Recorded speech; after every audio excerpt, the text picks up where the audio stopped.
అన్నా పాపకు బాగాలేదన్నావు కదా, ఇప్పుడు ఎలా ఉంది?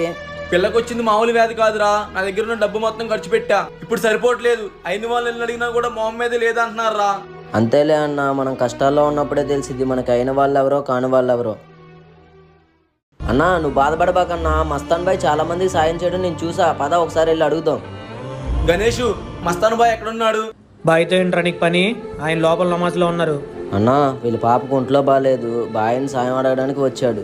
ఏంట్రా సహాయం అడగడానికి వచ్చావు? బాయ్ని ఎంత అవమానించావు, మర్చిపోయావా? మస్తాన్ బాయ్, నేను చెప్పిన ఇదే. చరణ్, మీ అన్నయ్య ఇల్లు ఖాళీ ఉందంట కదా, ఇతనికి రెంట్కి ఇప్పిగలవా? ఇతనకా? మీ ముస్లింస్కి వెళ్ళేవాం.